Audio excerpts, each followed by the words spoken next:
Good morning. I want to thank everybody who joins us in Ukraine Media Center Ukrinform.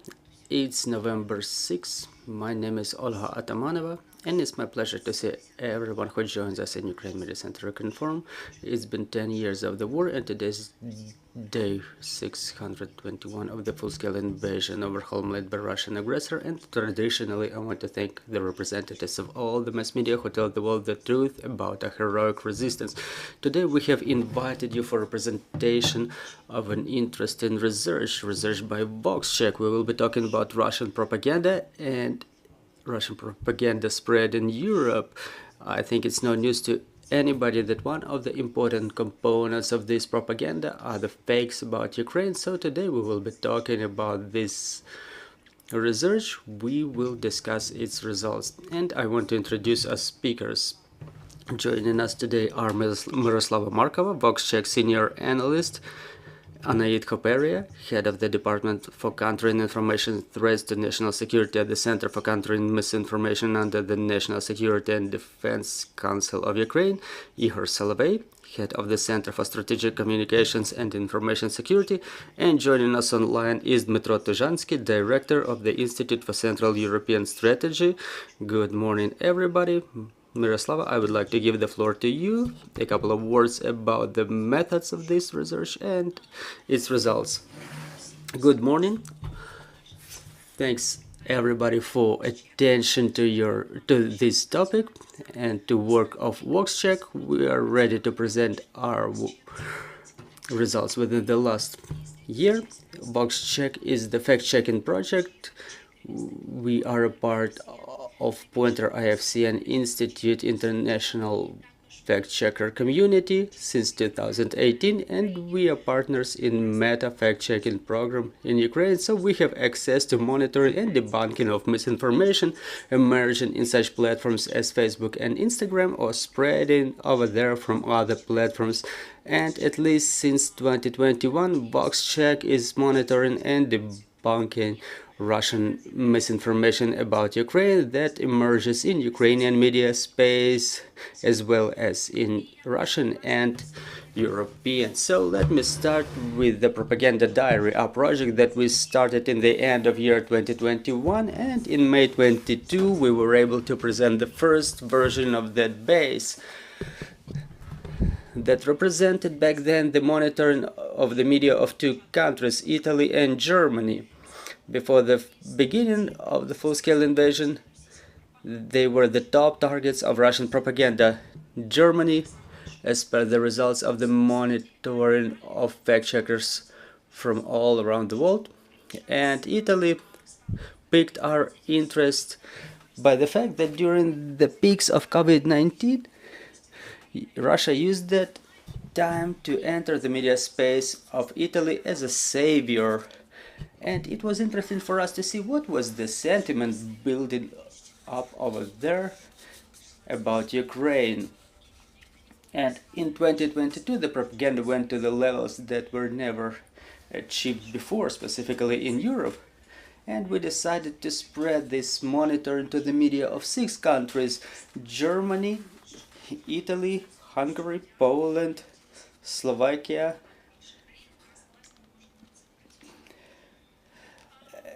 and Czech Republic. So why it's important? A couple of words about the goal. We're talking about the fight of Ukraine for the support, for funds, for support with the arms. So we have to understand what people talk about Ukraine in the world. But Russia orients on the sentiment of every specific country in Ukraine. But before we decide what counter-narratives would work against them, we need to understand what other narratives working against Ukraine in Europe. So a couple of words about the structure of the base. The base contains thousands of fake messages documented in media of 6 countries, but to structure them we identified 27 fake narratives, and to structure them we divided the base into misinformation cases, fakes, and narratives. A case is a specific message, specific video, specific news on the media, and they got united into fakes, and fakes are the examples of a specific message that the propaganda is trying to communicate, just like narratives. So we've segregated 27 narratives that were actively pushed and promoted in those countries, and one of the biggest ones is, for example, the West controls Ukraine and uses it. One of the fakes within this narrative says that the West forces Ukraine to refuse peace negotiations and to fight until the very last Ukrainians. And right in front of you are the examples of misinformation cases that we were able to collect in every specific country. Or, for example, another narrative. As Russia asserts Ukraine is a terrorist state, we've heard it a lot of times in different news. We've segregated this, or we've divided this news into a number of fakes, like, for example, Ukraine is behind the detonation of Kakhovka Dam. And every message will be a specific case of such misinformation. What's also interesting about this database, a database may be of help for both Ukrainians who study propaganda against Ukraine in Europe and for journalists, fact-checkers in every specific countries, specifically from that point of view that we've made a list of black and white media, the media who communicate information on a professional basis, and the black ones who were spotted to spread information, misinformation and propaganda against Ukraine. And also on a monthly basis we publish trends for every country. Here you can see the spreading of trends of misinformation spreading in Poland. We are only preparing the list for the last month, for October, and the way you can see it is very convenient to visualize for everybody who is curious about this topic. On top of that, the database itself is available in 9 languages, 6 languages of the countries that I've mentioned, plus Ukrainian, Russian, and English. Plus the whole database can be downloaded from the website. It's in the format of the table, of a chart that can be used in a number of ways. On top of that, another useful tool, we call it the fake dynamics. There is a comparison for 22 and 23, and you can see the most popular messages for every month. If you're curious about some specific topic like Ukraine is a terrorist state, you can check out the month during which this news was the most popular. Then we can proceed to the trends itself. What was different comparing to the year 22, for example, apart from intensifying the number of amount of misinformation? Since February 2022, we identified more than 1,000 cases of Russian propaganda in the media of those countries. If we divide it by the month, it will be more than 900 publications per month. Also, within the same period of 23, we've identified more than 5,000 cases. If we divided them by month, It was about 400 cases of propaganda, and thus we see that the trend of intensification is almost the double multiplication. However, regardless of the fact that propaganda is an obvious thing for us, it may be surprising sometimes. Also, we've added 43 new fakes, mostly related to the topic of counteroffensive and miscreating of Ukrainian armed forces, as if Ukrainian armed forces turned themselves in as prisoners of war, they surrender, then that mobilization is contrary to the Ukrainian legislation, and more fakes about the handover of Western weapons to Ukraine. But let's check out the quantity indicators. In years 22 and 23, the biggest number of cases was documented in Polish media. We can speculate about why this country is a target, but we think that is because Poland received the biggest number of Ukrainian refugees who were fleeing the war. And also there's a lot of manipulations to sow the seeds of bad sentiment about Ukrainians in Poland. And one of the top news is the lack of resources for proper social support of the Polish due to all of the funds spent for Ukrainians. Then the Russian media tried to depict Ukrainians as an evil force who has no respect to the Polish who receive them so warmly. Also, a lot of fakes are aimed to emphasize that the support of Ukraine is vain, that the defeat of Ukraine is already predictable, and all of the resources that you provide, they just vanish.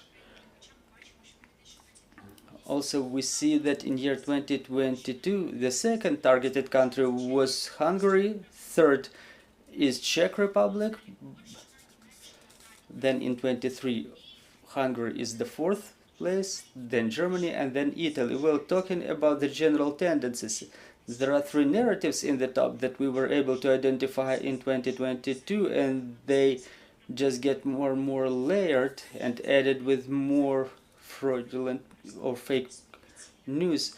The first one is that the West controls Ukraine, and now that the truth negotiations are being discussed, as if Russia comes up with a number of suggestions about the truth negotiations, and the Ukrainian party refuses it along with the West.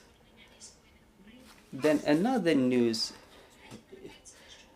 is that the support of Ukraine is harmful to the West more than to Russia. Here we're talking about all of the news about the articles of spending for Ukraine, how harmful it is, and they claim that every country who handed over any help to Ukraine, such help was of harm to those countries. And it's like some war that they cannot see. It's very distant, very far away from them, and some stories that they, for example, could spend more for the healthcare system is something that finds some satisfaction among the Europeans. So it's a very dangerous narrative. Basic narratives remain the same, but in reality they only intensify the propaganda, because the more intense we repeat the same message in different forms, in different formats, in different materials, the better it is perceived.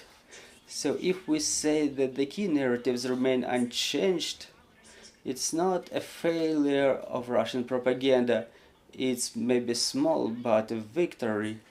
Another trend is that the old fakes do not change, and they just only get added with the new fakes. Previously, they were writing that the weapons sent to Ukraine are being resold in the black market. So now this narrative has changed to that Ukrainian military are not going to be able to master those weapons, so they're inefficient, and thus the money spent for that are spent in vain. Then another message is that only 30% of the weapons have come to Ukraine, and the rest is sold around the criminal circles in Europe or else. And the most dangerous trend is about the war between Israel and Hamas, as if Ukraine has resold the European and American weapons to Hamas. Also, in some of the East European countries, it resulted in support of the Russian narratives by local politicians. It intensified in Poland before the elections, and even now, if we talk about the quality of media from the whitelist, more and more media in European countries are about to publish more of Russian fakes because they aspire to quoting their popular politicians. In Slovakia currently there is a lot of psyops and forecasts from Western pseudo-experts about Russian pending counteroffensive and capturing of Kharkiv and Odessa, and it creates an image as if Russia is in offensive and they are about to defeat Ukraine shortly. Then Slovakian media quote newly elected Prime Minister Fico, who in 2015 quoted Russian fakes about Nazis in Ukraine. Also, there are fakes about handover of ATACMS missiles and future supply, about Ukrainians unable to master F-16, and so on and so forth. In Germany, a number of cases intensified in a very illustrative manner, and the main fakes are about failure of counteroffensive, the season of support of Ukraine, that Ukraine spent all of the Western weapons during counteroffensive, which deemed ineffective. On top of that, Israel and Hamas has taken a lot of attention in every of the mentioned countries, and it demonstrates how Russia can use any other information to draw attention away from Russian war in Ukraine. And there is also an intense lobby in Germany of the news that the West and Ukraine refuses the truth communications. In Italy, the trends are quite similar to Germany. All of the attention is on Israel. And there is also justification in the Italian media of Russian war crimes. We can see narratives about the fact that Russian aggression was justified, that Ukraine provoked it.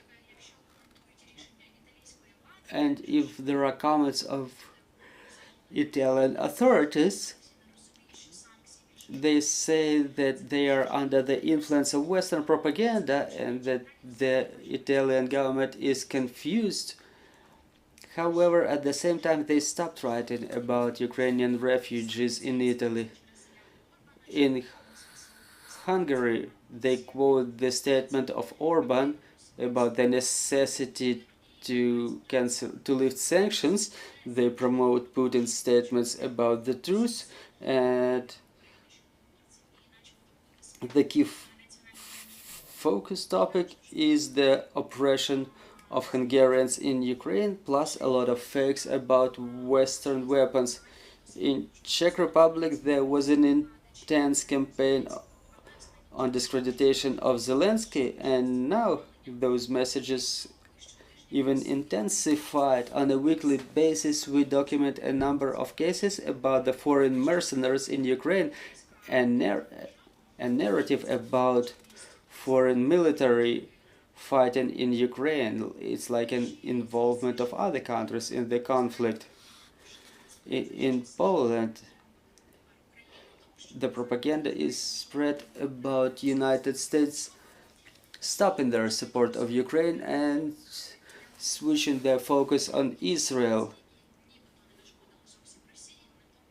Also, the news is spread about the sanctions that are of no harm to Russia or of harm to Europe.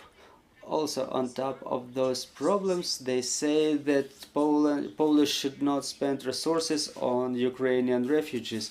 One of such sub-narratives that we identified is that Ukrainian refugees do not fall under Geneva Convention, and it's unclear what do those people do in the country of Poland and why the Polish should spend money of them.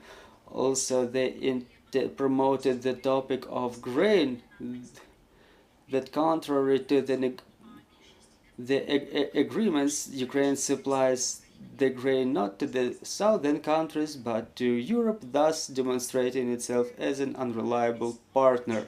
And to sum it up, when we say that some narratives get repeated, they build an ecosystem, a whole history of what's going on in Ukraine and Russia. Because what Russia does in its state media, relying upon previous fabricated stories and quoting and requoting them, sometimes in their marginal and pro-Russian media, they build this system of a cross-referencing, and they build the whole story why such narrative is definitely faithful and why it cannot be debunked. Here you go, here's thousands of publications why Ukraine is a terrorist state, why they do not comply with its agreements, grain deal, and so on and so forth. So the summary is that repetition is one of the achievements of propaganda and not our victory. It's in the intensification of some ideas, planted them in the society in some specific country. Thank you, Myroslava. Thank you for this interest in research. We just cannot help but worry about it. Miss Anait, let's proceed to the next trend, the intensification of the fakes. Like twice since the beginning of the full-scale invasion, they were more blunt. For us, they were even sometimes funny because it was done in some peculiar manner, so to say. Now we see this propaganda transform, we see the narratives evolving, becoming more weighed and balanced, and they really target European audience as well as ours. So what do you observe? What should we do about it? Do we have any tools to counter those narratives? Thank you. So about the first question, we can say that in the beginning of the full-scale invasion, Russian propaganda was completely focused on our country. This is why we were experiencing this huge intensity of information attacks. Now they focus their attention on the West. They use our vulnerabilities to somehow destabilize our country internally. But we see, as Myroslava mentioned, there is a huge intensity in terms of focus on West. We also monitor the information space of Western countries, well, all of the foreign countries abroad, anything that is related to Ukraine. And on top of narratives, we see people, the experts, the journalists, or so-called journalists, who continue repeating the Russian narratives, and in coordination with VoxCheck in our new YouTube channels, we discuss all those people specifically, so please watch who's spreading that propaganda on our YouTube. Also, what we do, we monitor specific countries, we provide infographics in our social media. The last one was Belgium, for example, and over there the Russians, they did not use any unique content. They just use the diplomatic websites, the websites of the embassies, to spread the narratives they need. Since we were checking out Belgium the last, so this is what they state. Belgium became a part of the war waged by the West in Ukraine. Ukraine violates the rights of Russian-speaking population. Ukraine uses the Belgian weapons for sabotage actions in the border with Russia, and Ukraine is a marionette of NATO. What we do, how do we counter that propaganda? How do we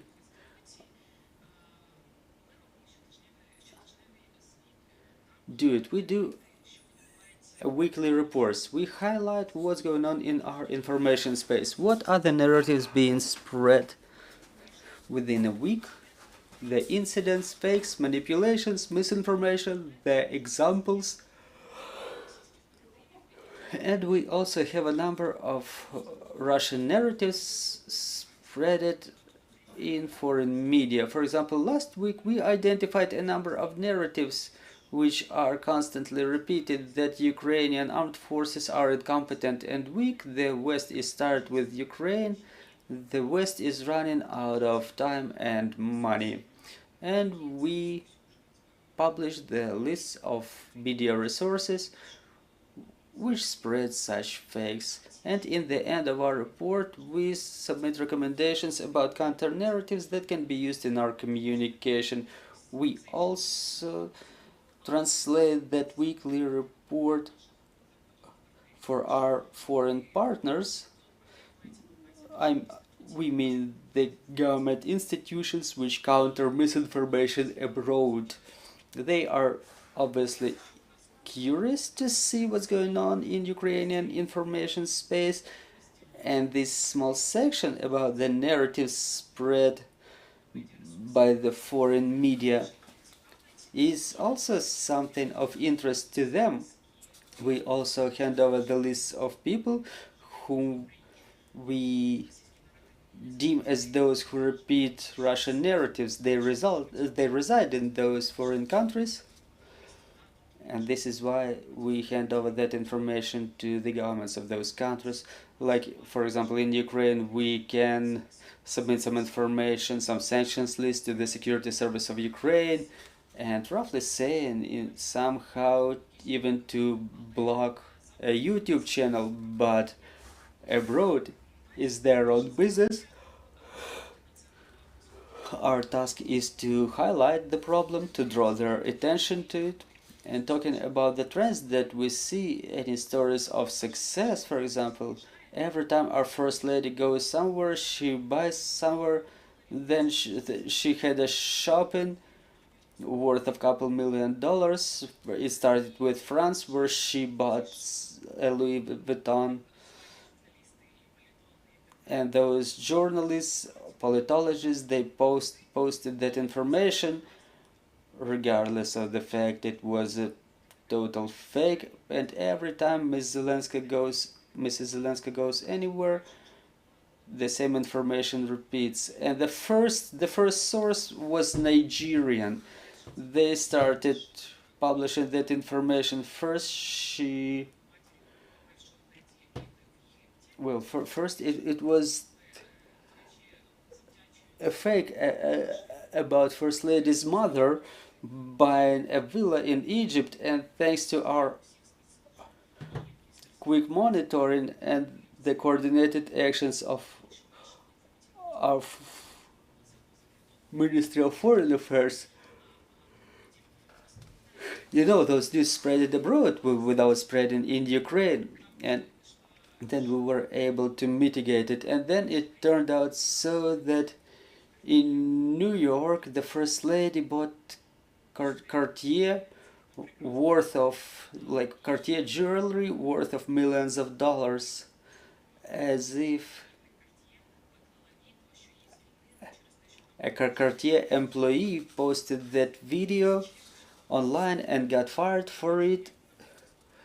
Here's the receipt that she bought it, and it said like that this is how Ukraine spreads the money provided by the partners. But there is a date on the receipt, and the date says that the First Lady was in Canada on that date.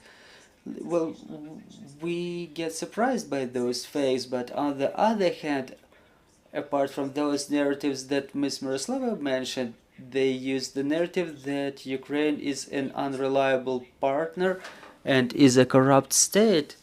So those small stories, they continue promoting those narratives, and our task, apart from attempts to repel those attacks, figuring out some ideas of our counter-propaganda, counter-narratives, we realized that we should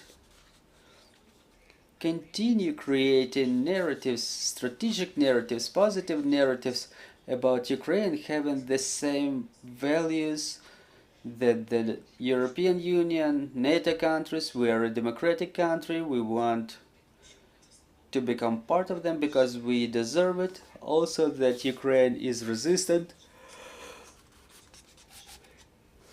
And this is something nobody can argue. I mean, at least democratic countries, I've never seen them argue about that. And basically, we have to continue proving, unfortunately, that it was Russia who invaded our country. I'm sorry, I'm kind of thinking in English that it's Russia's fault, not Ukraine. So,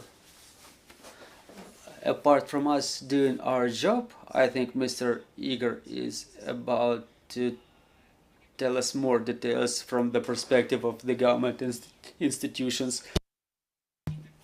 We counter all of the information attacks in a coordinated manner. We do everything to make sure that our partner countries are not disappointed, to make sure that they see what's really going on.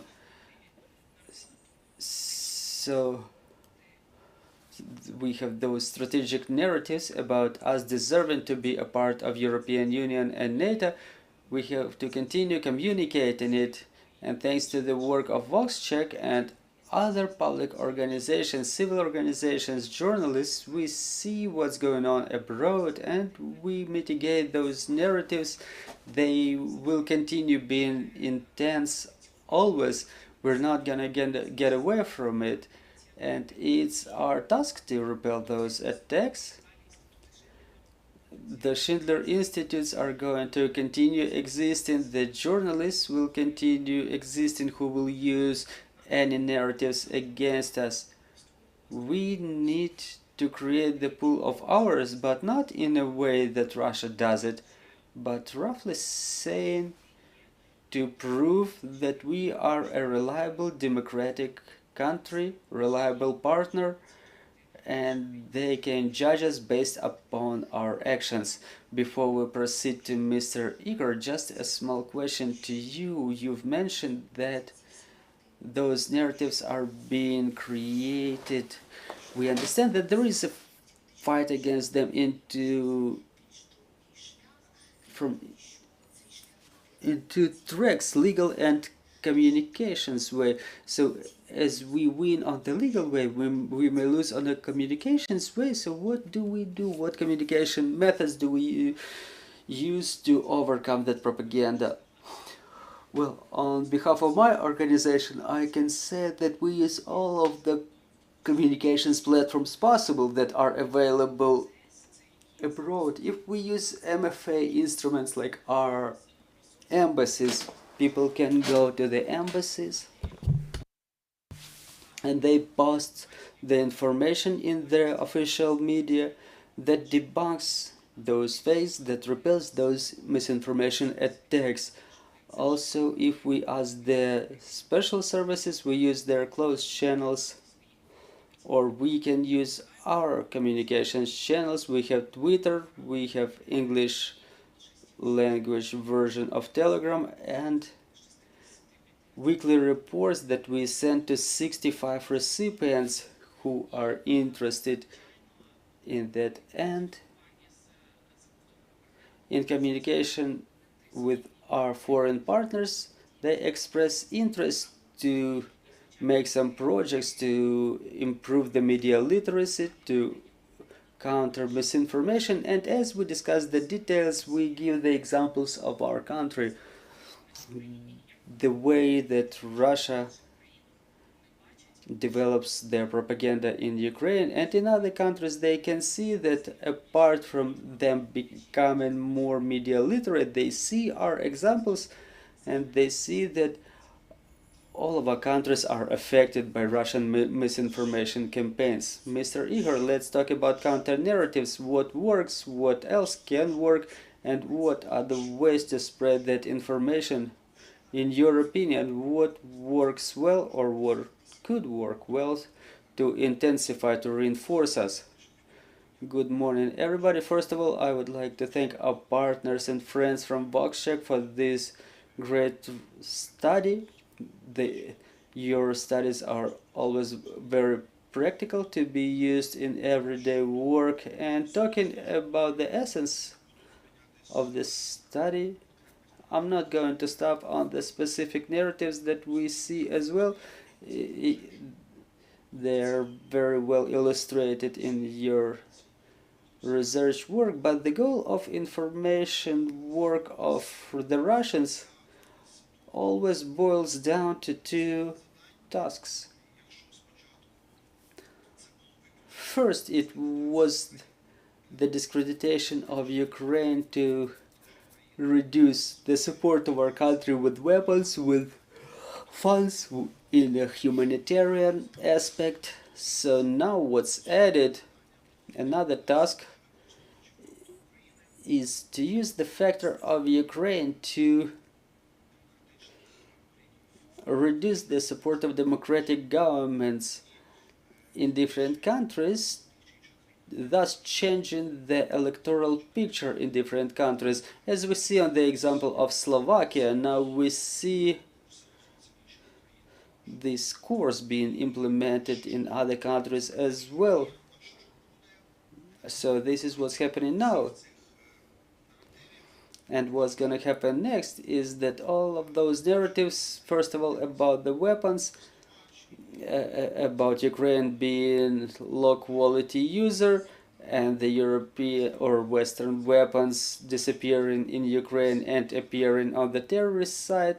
Recently we had a case in Israel when Israeli TV used a blunt fake of Russian propaganda about Ukrainian weapons being resold to Hamas. So we've entered into communication with that Israeli channel and we try to have them debunk that information, having provided Ukrainian comments. So this trend will continue, but in addition to the main narratives that are used already, we forecast that there will be a wider spread, more widespread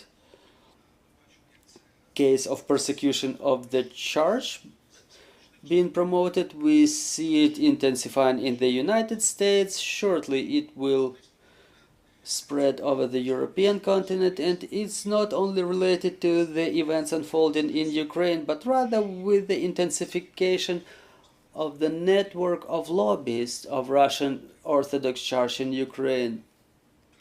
I guess they might have gotten another tranche for this activity, or they've just found somebody who is ready to do that for free. Another third narrative that we expect to intensify with the beginning of the negotiations on accession of Ukraine into the EU, we expect to see the growth of number of fakes and manipulations about the unreadiness of Ukraine to become a part of EU. So just like my colleagues identified that the number of fakes increased almost twice, I think it will increase maybe even thrice, because the topic of Ukraine is not a internally Ukrainian problem, it's a global problem. This number of manipulations, information attacks on Ukraine with the help and with the use of Ukrainian events, Ukrainian circumstances, it will only intensify, and our task is to get consolidated not only inside Ukraine but also to get consolidated with the partners and friends in Europe, USA, in the West, to counter this information threat, because without the victory in the information front, victory over Russia is impossible. Thank you, Mr. Ihor. Mr. Dmytro, I hope you're with us. Please join our conversation. We would like to ask you, let's talk about how the population of Europe perceives those narratives. It's clear that those narratives are well perceived. We see the change of sentiment in some of the European countries. So what is the scale of this phenomena? We cannot hear you. Thank you very much. Thank you for having me join this conversation. A very interesting research, and I would just like to add a couple of words plus about the public sentiment. Well, in the view of the research and daily monitoring of the narratives made by our institute, we were also participating in two other similar programs with the German program NOS within the last year and a half. And what we've seen that really Russian misinformation or propaganda is changing but on the other hand it's not. So it depends on how and when they use those old narratives. And what I would like to emphasize is that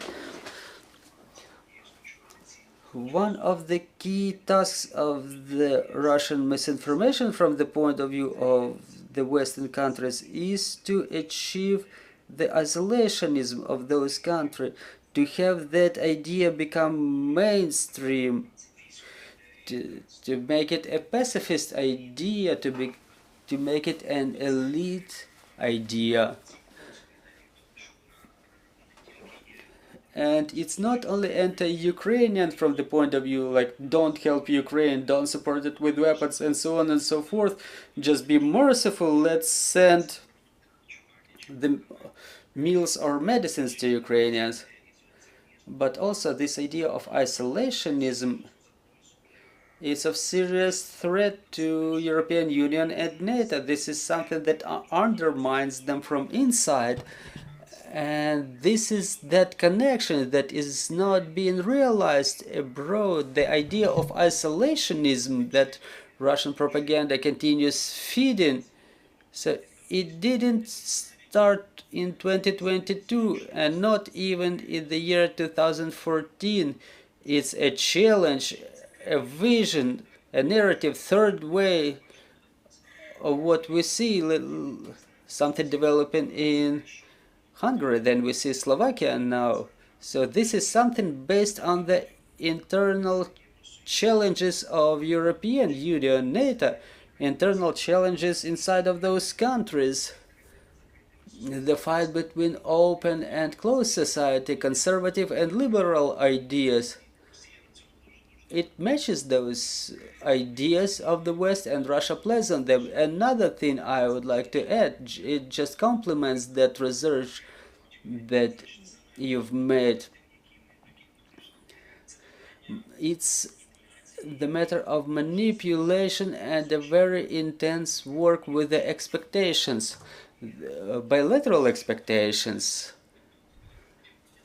I would like to share it with my colleagues. We communicate a lot with Mr. Ihor about this.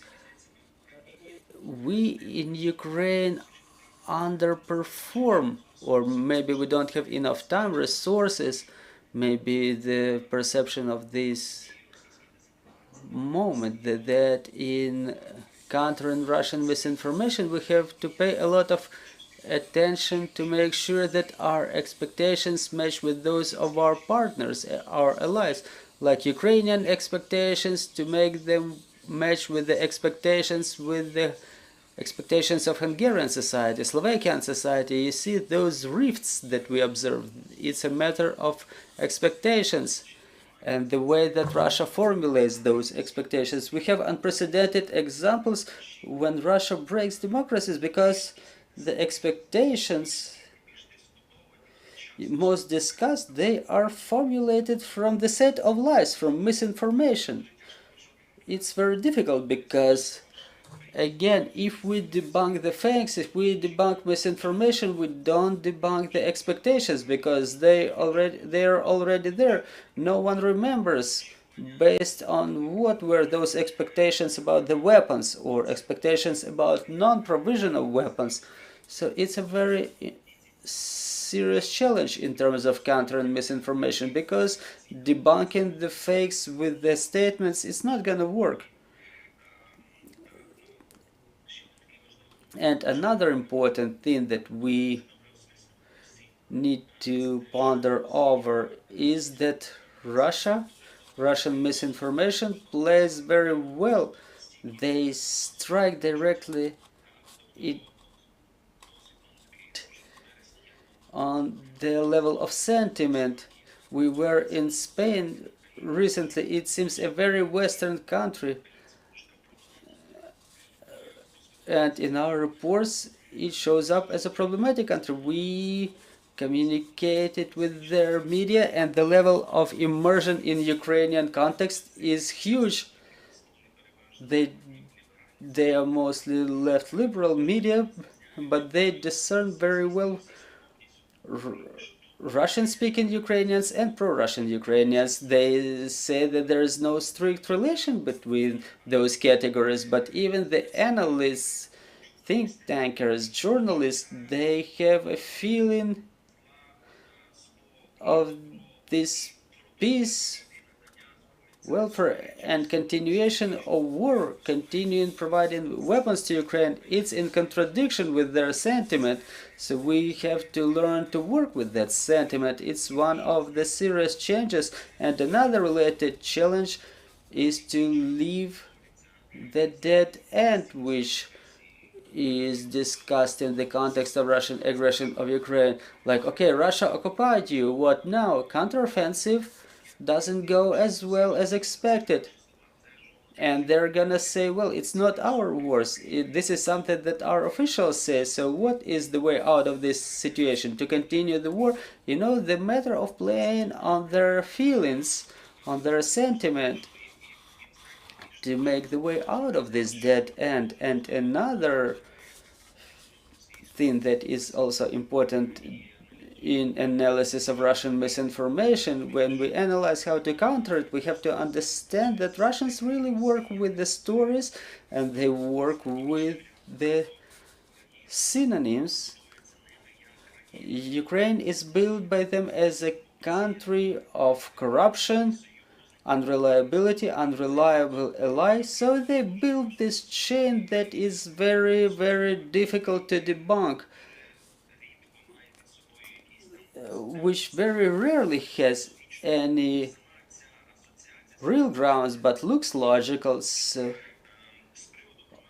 it looks logical for the public. And talking about public sentiment, it all depends on the specific moment. And now we're going through one of those difficult moments in terms of the Western support of the country on the level of public sentiment.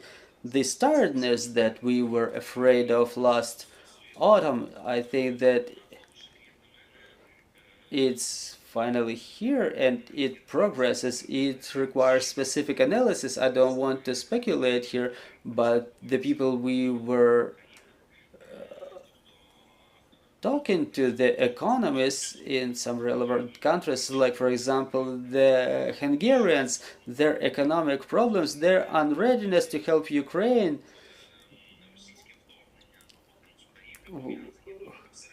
they are very indirectly related with Russian invasion or war in Ukraine. The main problem is the populistic policy of the government within the last 2 years and blocking of European funds. So it's not the connection that their government builds. It's like, let's finish the war in Ukraine and then the economic situation is going to improve.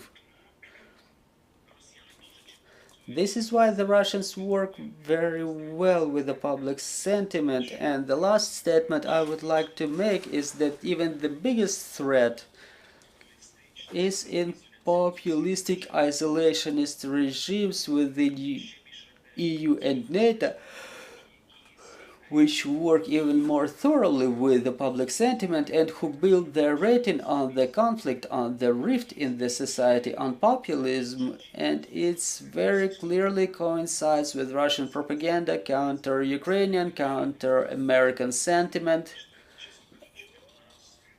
And honestly, it becomes more and more difficult to discern Russian propaganda from propaganda or misinformation of some political forces inside EU and NATO. Thank you very much, Mr. Dmytro. We're running out of time quite quickly, dear friends. We suggest you to join our conversation. Ukrinform, during your presentation, you said you have the list of Western journalists who spread Russian narratives on a regular basis. Or can we somehow bring them to reputational liability for that? Well, look, we do this job, as I've mentioned before. We cannot say, like, pay attention to them, like put them somewhere, lock them somewhere. It's impossible because we have our law in force. We have amendments to the criminal code made before the beginning of the full-scale invasion, and now we are able to do at least something with that. Their policy is a little bit different. We are pro freedom of speech, but we discern it when there is disruption of our country in general and when there is just statement of someone else's ideas. They pay attention to it, they ask for those lists, and they even bring up that issue of amendment to their legislation. It's a positive way for them, for our European partners. The blocking of RT and Sputnik is a huge breakthrough for their countries, and we will continue doing that in such a closed format. We do it, but roughly saying, we cannot force anybody to do something. I just want to add a couple of words about a problem that we spot during monitoring as we study any country. For example, we document everything on a permanent basis, but we see that as soon as one channel is blocked, even no matter how many years it has taken to realize, they pop up just like the mushrooms, the new blogs, new platforms. Every time, YouTube blocks some Western speakers for spreading some fakes, and then they switch to other platforms which have more relaxed regulation. And those bloggers, for example, they get banned somewhere and their audience get inspired to find out that some alternative point of view is being banned. So, if a Russian state media is being punished, that there is a number of other speakers, other bloggers, whom you cannot bring to liability for direct connection to Russian government, but as you check them out, They use the cliches of Russian propaganda in their blogs. It's just word for word from Russian state media. But in that case, it's even more difficult or even impossible to do something. Just like Anait has said, there are other views over there, and the attitude is more cautious to what is Russian misinformation and what is alternative point of view. So it's difficult to demonstrate sometimes that some websites from our list, they copy what Russian state media states. It's very difficult to establish any legal connection with Russian state media, to identify that they were getting some funding from Russian media. First off, let me tell you that there are Western journalists here to combat those folks that lie, and there are some that have actually violated criminal law when it comes to like John Mark Dugan and Graham Phillips participating in torture. My question, though, is do we have a way of assessing the return on the investment of the Russian disinformation campaigns? So what do they get back for the amount of time they have to invest? And we have two elections recently that gave us some indication. We have Slovakia and we have Poland. They give us a little bit of indication of how much data they poured in versus a result, even if we can't directly tie them. But do you take the time to look at this? Дякую. Хто візьме? Прошу.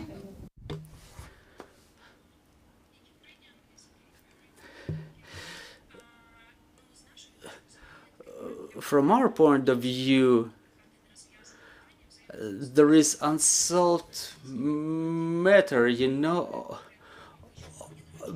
of the connection, like how to pick a political leader who will spread more messages of Russian propaganda, or how to grow an audience on the soil of Russian propaganda.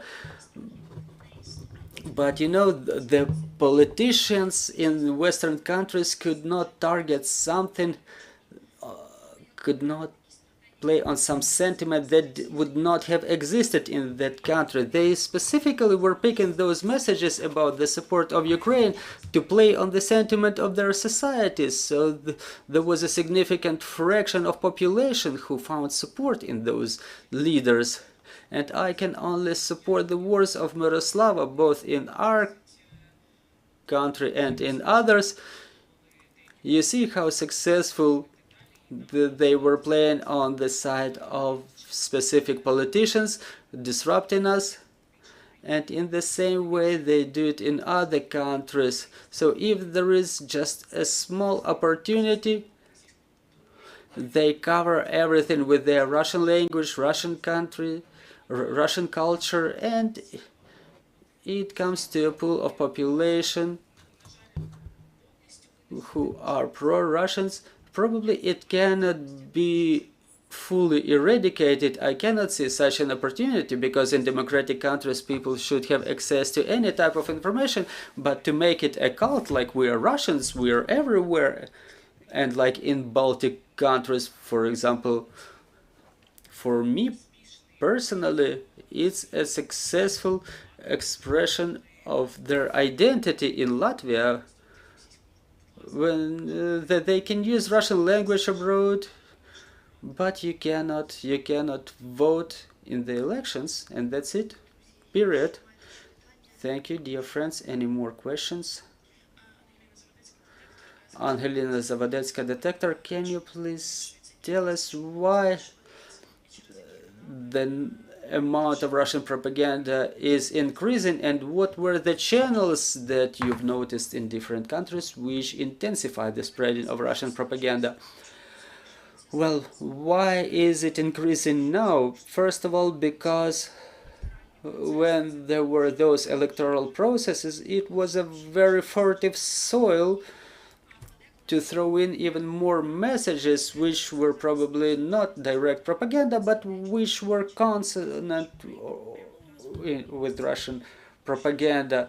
This is why Slovakia came to the second spot in our rating this year. Ukraine is one of the top targets to destabilize, like many times the historic issues between Poland and Ukraine were discussed to push the partner away from us. And in other countries, it was related to electoral processes and to the facts that when a list of our media, the number of media intensified almost twice from the last year. And then there is yet another trend, even if the information causes are not sufficient. You know, there is a number of experts with their interview about nothing, you know, to create some information costs just to write something about Ukraine in a way useful for Russia. And why is it intense?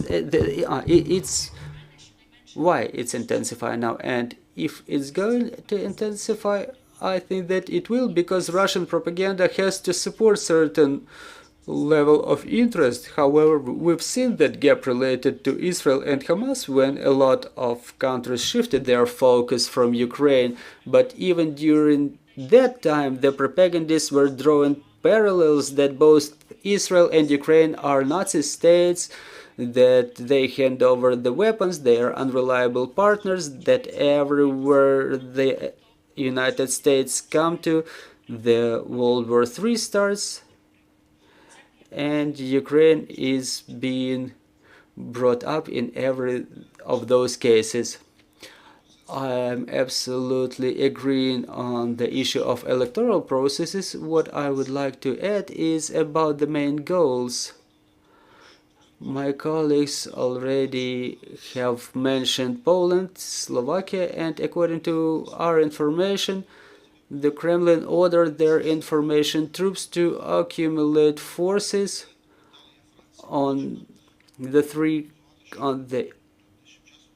to target three countries, Germany, France, and Italy. So we expect to see the biggest number of information attacks in those countries, specifically in the information space of those countries. How do they work? Well, little has changed. First of all, is the social media, but the social media were added by the sources of the manipulative news.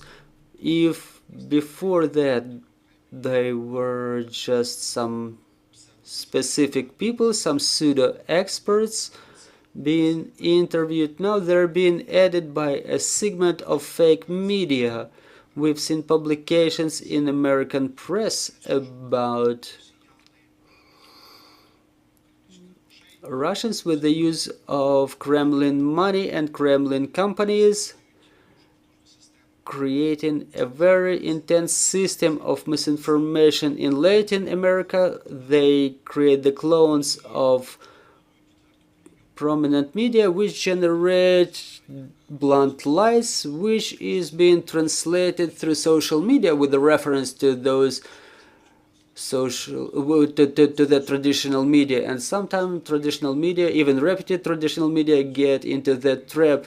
So this practice works in the countries of Europe for a long time, so we have to be very cautious about the sources of the news. Russians use that fake media, they create them in European countries, and thus they translate or broadcast their messages. Another mechanism which is more related to active measures in the area of information operations, we've seen the publications recently when